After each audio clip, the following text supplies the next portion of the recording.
do Gênesis é um livro muito grande. E é interessante que ele se divide em 3 partes. Primeira parte, a parte da criação, queda, mas também tem a parte dos patriarcas. A parte onde Deus ele começa a embutir o plano da salvação. Aleluia. E é interessante que quem escreve este livro é o próprio Moisés. Moisés, meus irmãos, é um homem que teve muita experiência com Deus. Moisés é aquele que foi chamado com 80 anos de idade para uma grande obra. Moisés é considerado o homem mais manso da terra. E é tão lindo isso, meus irmãos, que Moisés ele era aquele que provou coisas dos céus na vida dele. Moisés é aquele que passou 40 dias e 40 noites no monte. E é interessante que ele não comeu e nem bebeu, mas a Bíblia diz que a presença, a glória de Deus mantinha Moisés ali na presença de Deus. E eu já abro algo para nós aqui nesta noite, que a presença de Deus, ela sempre nos sustenta. A presença de Deus é aquela que nos mantém firme na presença. Porque se a gente for olhar um para cada um aqui de nós nesta noite, a gente vai ver que nós temos muitas dificuldades, muitos problemas. Mas é interessante que a presença de Deus, ela nos mantém de pé. Apesar dos problemas, das dificuldades, nós estamos aqui nesta noite adorando o Rei dos Reis e Senhor dos Senhores. Quando Deus ele cria as coisas, todas as coisas que existem, eu vou trabalhar aqui Gênesis capítulo 1 para a gente poder entender. E é interessante que quando Deus ele cria, não tinha nada no espaço, não existia nada. Tanto é que Gênesis capítulo 1, versículo 1 está escrito que no princípio criou Deus os céus e a terra. Esse começo, esse princípio é estabelecido para um tempo. E esse tempo é o tempo da criação. Observe que o nosso Deus é um Deus que não depende de nada. Ele para criar não dependeu de algo existente. Mas a palavra que ele usa aqui, criar, é criar algo a partir do nada. Deus ele chama a existência aquilo que não existe. E é interessante que ele cria céus e terra. Primeiramente é céus e terra. Observe que quando Deus ele cria céus e terra, vai dizer aqui no versículo 2 que a terra era sem forma e vazia, mas o Espírito de Deus pairava sobre a face do abismo. Observe que o nosso Deus é um Deus de movimento. Deus sempre está se movimentando. Observe que, se você for estudar o original, diz que a terra era um caos, era um problema sério, mas o Espírito de Deus já pairava. É interessante que essa palavra pairar dentro do texto original não tem um sentido muito claro, mas tem um sentido de proteção. E eu aplico para nossas vidas. Quando nós estávamos lá no mundo, fazendo as coisas do mundo, nós éramos semelhantes a essa terra, nós éramos sem forma e vazio. Mas quando Deus nos trouxe para a presença dele, ele nos deu forma e começou a encher nós do Espírito Santo de Deus. E é interessante, irmãos, que Deus ele está criando todas as coisas e tudo que Deus faz, ele diz, e era bom. A glória a Deus. Só que Deus ele queria criar o homem também. E é interessante que Deus, quando ele cria o homem, no capítulo 2 de Gênesis, está escrito que Deus formou o homem do pó da terra. Você já se parou para perguntar por que Deus formou o homem do pó da terra? Tantas coisas que Deus poderia usar de matéria para formar o corpo humano, Deus ele decidiu usar o pó. E eu abro uma pergunta aqui, né? As irmãs que aqui estão, vocês não gostam de pó? Tanto é que vocês tiram o pó dos móveis, né? Eu cheguei aqui na igreja, o nosso presbítero estava limpando a igreja, né? Tirando o pó. Só que Deus ele decidiu amar o pó e ele formou o homem do pó. A diferença do pó que a gente limpa para de nós é que Deus decidiu amar este pó que somos. E aí é coisa linda porque Deus ele usa algo da matéria da terra, ele forma o homem, e é interessante que ele coloca o homem, ele forma o homem do pó, só que o homem ele é um boneco vazio. Eita Deus. E aí Deus ele sopra nas narinas do homem o fôlego da vida. Glória a Deus. Irmãos, esse fôlego não é qualquer fôlego, esse vento não é qualquer vento, é algo que Deus soprou, então é algo que está vindo de dentro de Deus para dentro do homem. Então nós não temos qualquer coisa da nossa vida. É algo que Deus soprou, sai de dentro dos pulmões de Deus para dentro do homem. Então nós temos algo muito de valor dentro de nós. E é interessante, irmãos, que Deus ele vai formar todas as coisas, formou o homem, e ele vai colocar o homem agora dentro do jardim. E é interessante que quando Deus criou o homem, não tinha o jardim do Éden ainda. Aí Deus plantou no Éden um jardim. E aí eu te pergunto, porque eu quero que você pense nessa noite. Da onde que Deus plantou esse jardim? Porque Deus ele criou a terra. A terra é o Éden. Só que ele plantou da terra um jardim.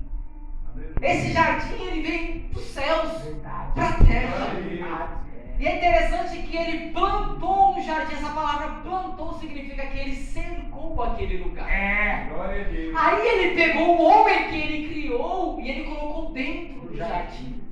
Só que dentro do jardim tinha coisas maravilhosas. E aí ele falou para o homem: olha, de tudo que tem aqui você pode comer livremente, exceto da árvore que está no meio do jardim, a árvore do conhecimento do bem e do mal. Nela não comereis, porque no dia que comeres certamente morrerás.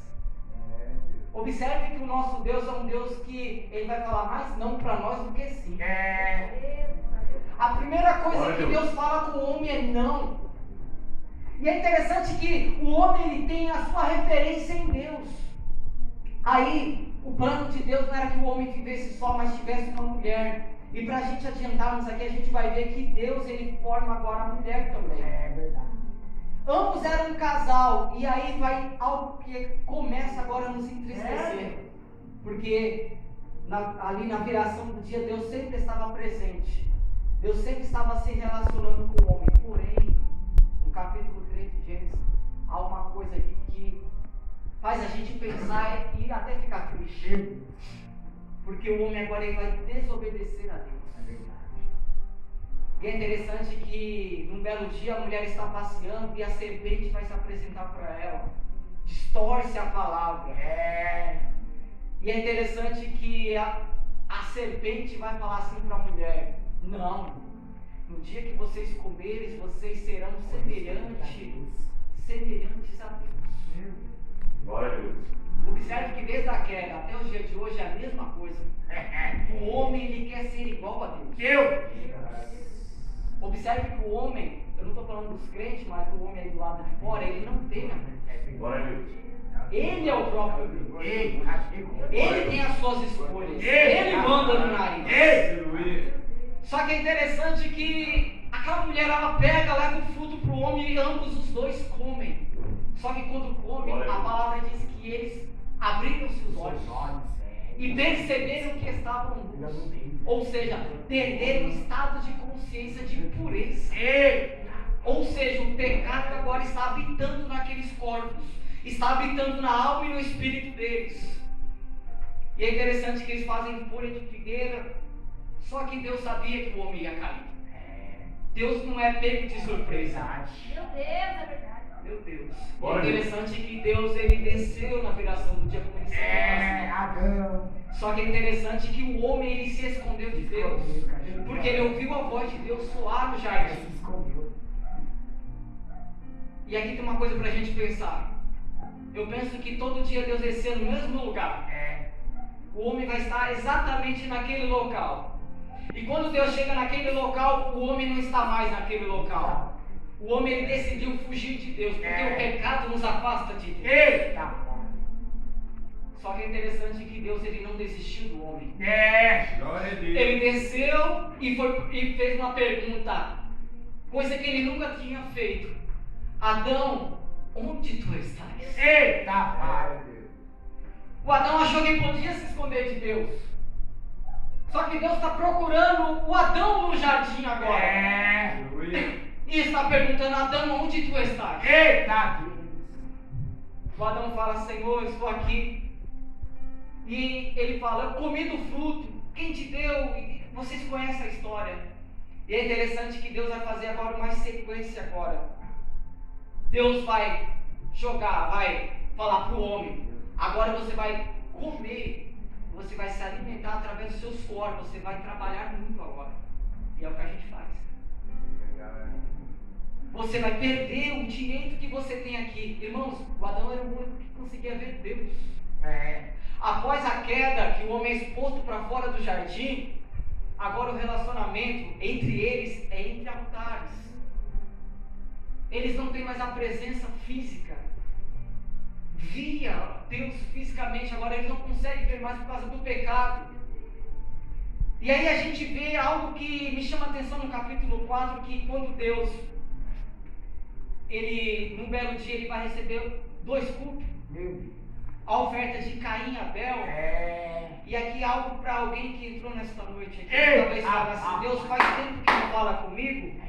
Observe aqui que no capítulo 4 de Gênesis, eles foram no culto, como hoje, estão adorando a Deus. Só que é interessante que ambos levaram oferta. E se você for ver, você vai ver que Deus ele se atentou do coração de Abel e depois da oferta de Abel. Só que Deus se desagradou do coração do Caim e desagradou automaticamente da oferta. Observe que, em primeiro lugar, não vem a sua oferta, mas vem o teu coração. E eu te pergunto nesta noite: aonde está o teu coração? Porque Jesus disse que aonde está o teu coração está o teu tesouro. Só que a coisa linda é que aqui Deus ele fez o quê? No final do culto ele foi falar com Caim, como que foi reprovado no culto. Só que se você for observar, talvez Deus nunca falou com Abel, mas ele falou com Caim. Aí você entra no culto como esse e fala: Deus não falou comigo até o momento. Mas o mais interessante não é se Deus vai falar com você ou não. O mais interessante é se o seu culto está sendo recebido em cima. Porque a palavra culto significa entrega. E eu te pergunto nesta noite: você vai entregar o que para Deus? Talvez você só entrou pedindo, mas lembre-se que culto primeiro é entrega. Você vem entregar para Deus. Se Ele quiser falar com você, Ele fala. Mas se Ele não quiser falar, não tem problema. Porque observe que o culto do Abel foi recebido, o culto do Caim não foi recebido. Mas Deus falou com Caim. Falou uma vez, depois falou 2 vezes. Só que observe que a geração que está de Caim, que Caim vai ser afastado para longe, a geração de Caim ela vai ser uma geração que não vai buscar a Deus. Daí vai nascer um filho chamado Sete. Adão vai ter um outro filho chamado Sete. De Sete começa a se invocar a Deus. Só que a gente vê que no capítulo 6 essas 2 gerações elas vão se encontrar e vão se misturar. Gênesis capítulo 6. Eu não vou entrar em muitos detalhes, mas em Gênesis capítulo 6 eles vão se contaminarem. E aqui acontece algo terrível. Gênesis capítulo 6, versículo 3. Deus ele decidiu olhar para a terra. E quando ele olha para a terra, ele vê que o homem ele é mau desde a sua meninice. Ou seja, desde quando a criança mamava no peito, ela já era má. Ou seja, está falando de natureza caída. Ninguém estava querendo mais buscar a Deus. Em Gênesis capítulo 6, versículo 3, acontece algo que é terrível para mim. Porque Deus ele vai dizer assim: o meu espírito não mais se contentará com o homem, porque o homem é carnal. E ele vai retirar o espírito do homem. Qual é esse espírito que ele está tirando? Gênesis capítulo 2, versículo 7, quando ele soprou dentro. Qual é esse espírito? É o que hoje nós temos, que é o Espírito Santo de Deus. Glória a Deus. Ele retira o Espírito Santo, porque o Espírito, ele é santo. E aí ele fala: essa geração é 120 anos para eles. Essa geração não passa. E aí Deus, ele olha e começa a se entristecer. Observe que o nosso Deus, que é um Deus santo e puro, ele se entristece. Ele olha para o homem e ele se entristece de ter criado o homem. Irmãos, você olha assim e você fala: Deus não é onisciente, por que ele está se entristecendo aqui? Se o nosso Deus é onisciente, sabe de todas as coisas. Deus na eternidade, antes de criar todas as coisas, ele já sabia que o homem ia cair. E lá na eternidade ele já se entristeceu, mas aqui ele está se entristecendo porque ele está sentindo. Jesus, ele é o nosso Deus.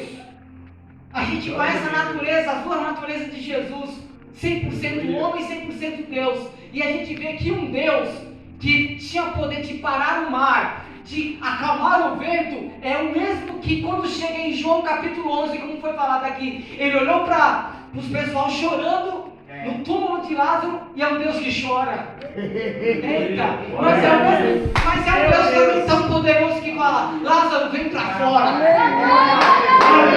Eita, Deus é aquele que ainda chora. Deus é aquele que sente. Deus é aquele que sente. Deus sente. Deus te sente nesta noite. Deus é aquele que sente a tua aflição nesta noite. Deus é aquele que sabe como você vai por essas portas. Ele te conhece melhor do que eu. Ele te conhece melhor do que você mesmo.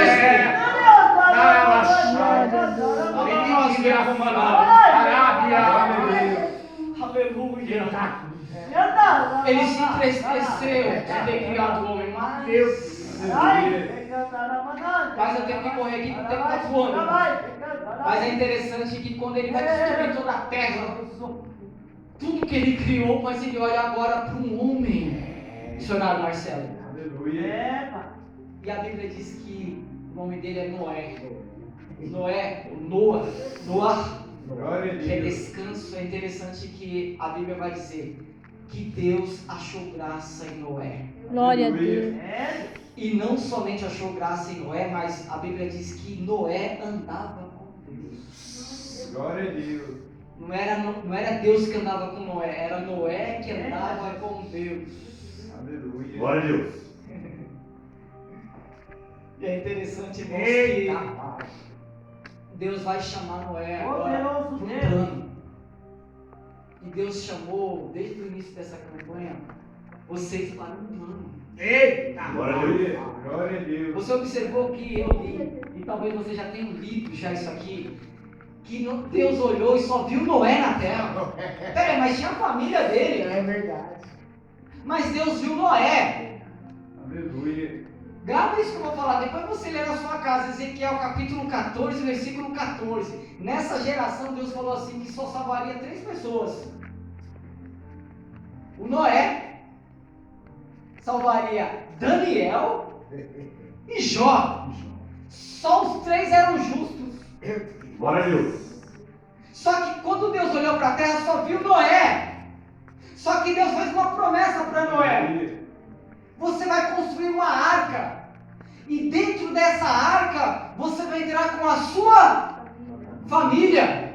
Então a promessa não era só para Noé, é para a família. Glória a Deus. Irmãos, nós estamos debaixo de uma palavra nessa noite. A promessa não é só para você que está aqui nessa noite. A promessa envolve a sua família.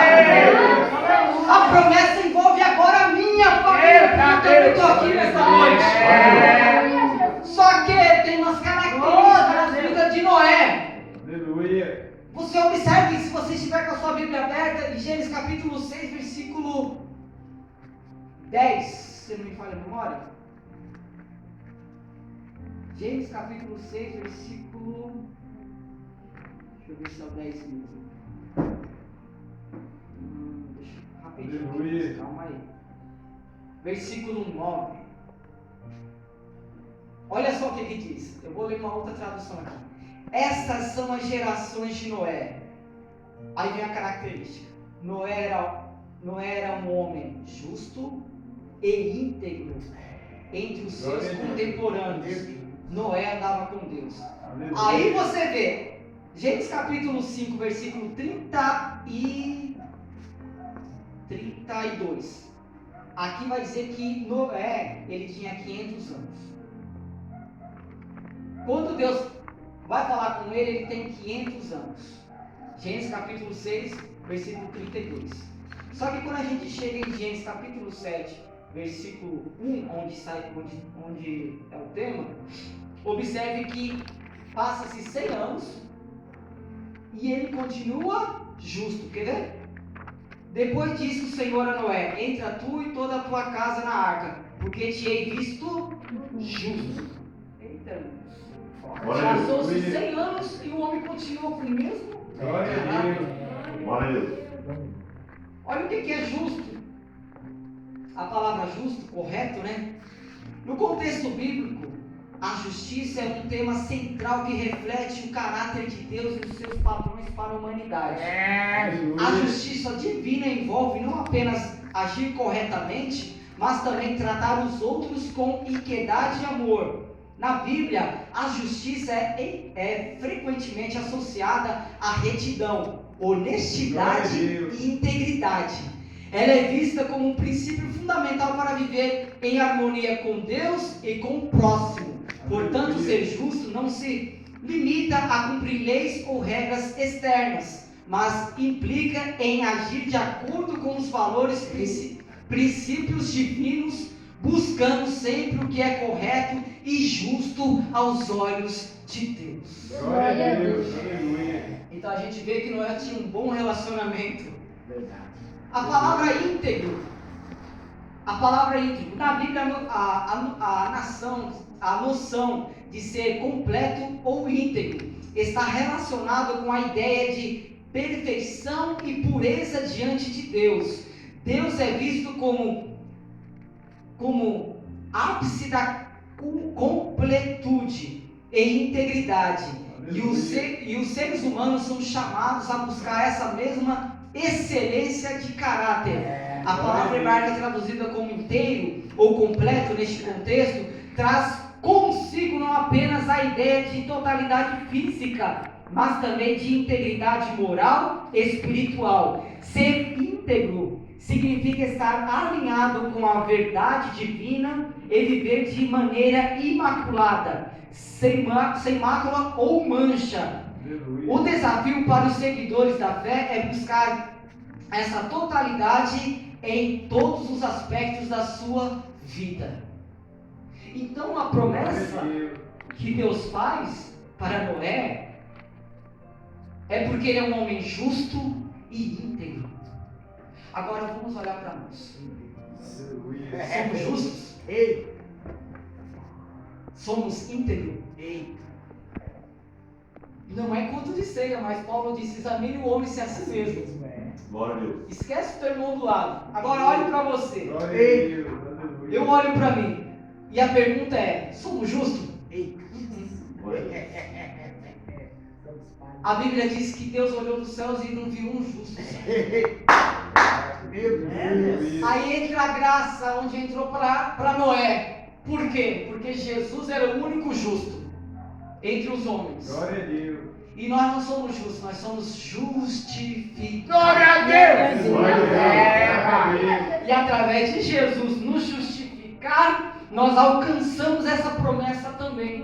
Glória a Deus. Porque nós vamos ver os nossos familiares naquele grande Glória a dia. Deus! Glória a Deus. E eu pergunto: você quer ver o seu familiar naquele grande Glória a dia? Deus! Glória a Deus. Deus, ele cobra algo de nós esta noite. O nosso comportamento. Noé vivia numa geração que, para mim, irmãos, para mim é pior do que essa. Porque só tinha Noé de justo na terra. Para pensar. Vamos colocar aqui um crente. Só tinha Noé de crente na terra. Hoje nós temos cerca de 8 bilhões de pessoas no mundo. Imagine, 8 bilhões de pessoas no mundo e só um crente. Imagine como ele era quadrado naquela sociedade. Como era difícil viver naquela sociedade. Onde os vizinhos escutavam rap, funk, alguma coisa do tipo, ele estava com a sua harpa louvando ao Senhor. Glória a Deus. Único na terra. Aleluia. Pensa como era difícil para Noé. Em 2 Pedro vai dizer que Pedro fala assim que Noé era pregador da justiça. Aleluia. Imagine, ele pregando e ninguém ouvia. E para piorar, missionário Marcelo, ele pregava que ia chover. Na época não chovia, era sereno que dava. Hoje a igreja prega o quê? Jesus virá. Eita Glória a Deus. Coisa que é loucura como era na época de Noé. O povo não acreditava. Meu Deus! Mas Noé estava debaixo de uma promessa. Qual? Eu e a minha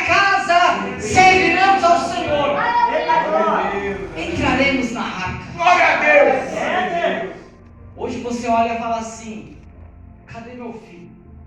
Talvez, cadê meu esposo? Minha esposa? Né? Você fala, Deus, eles podiam estar aqui.